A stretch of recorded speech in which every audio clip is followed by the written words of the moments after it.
Babe, I have a cat hair in my Are you coffee. kidding me? No. Why would you do that to me? I didn't. I'm sorry about that. I heard you had well, I didn't hear. I was actually a witness to it, but you had a show this weekend. 3. Yeah, last one was in Penn's Peak. How was that? It was good. What is it like performing at Penn's Peak? You were telling me about Oh, all yeah. the people that like sign in the back green room and stuff. So they were doing tours actually, which was kind of interesting to me because I've been backstage at Penn's Peak probably more than any venue I've sung at. Yeah. But backstage they have these like large garage doors where I guess these big buses will pull up and unload all of the band equipment. Yeah.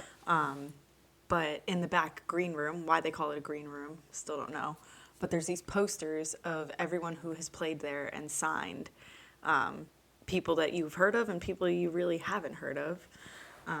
But it's really cool. It spans across the whole backstage. There's just posters. Yeah, you were saying it. One was oh, who's that girl? Joan Jett. Yeah, Yep. Joan Jett. Joan Jett's up there. Pat Benatar's Pat up there Benatar. twice. Yep, She's up there twice. And That's actually, cool. the one that's up there, she was my first concert. I don't know if you knew that. Who? Pat Benatar Was she? at Penn's Peak. I I was did Ava's not age. I was know about that. 12. That is awesome. And I found the poster that was from, it was in June, because I couldn't remember when it was, but I found it, and it was an acoustic show, just her and her husband. I don't know if you know that she's married to her guitar player. No, I They did call him not. Spider. Oh, that's cool. Yeah. But that was my first show. I was up in the balcony section, like straight on from the stage. So every time I'm there, it's like, it's kind of cool. Because I graduated there, and I got to sing on that stage for the first time. That was the first time I sang at Penn's Peak. And all That's I cool. remember is like seeing Pat Benatar on that stage, and I was like, I'm singing on the same stage as Pat Benatar. Yeah.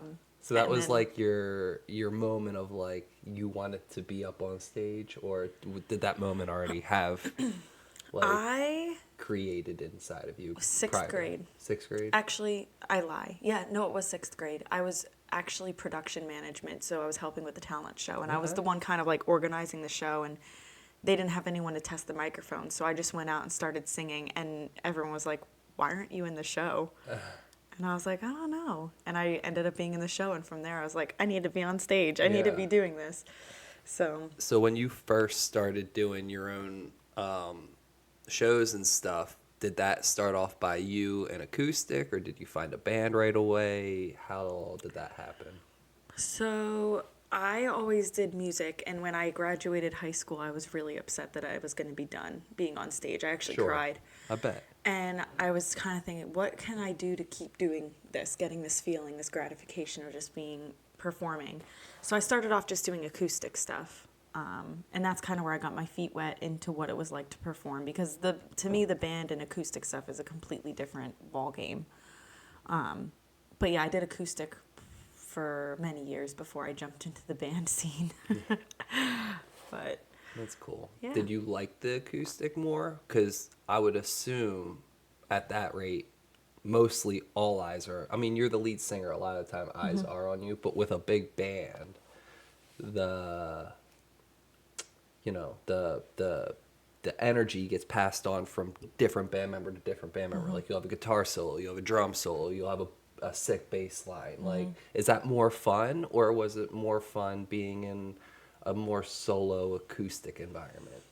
I know you have a heart for the acoustic. I always say that. I was just going to say, you know what I say, my heart is an acoustic, but being in a band, you get away with a lot more. Yeah. You can mess up and nobody catches it. In Yeah. acoustic, you mess up, everyone hears it because Yeah. it's you and another Sure. person. The acoustic is more intimate for sure.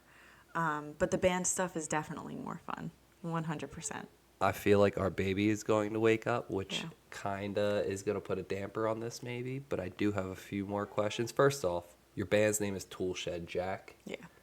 You obviously didn't create that Did name. not. That band's been around for a while and they recruited you. Yeah. The biggest question you get, and let's answer it here, is why are they called Toolshed Jack?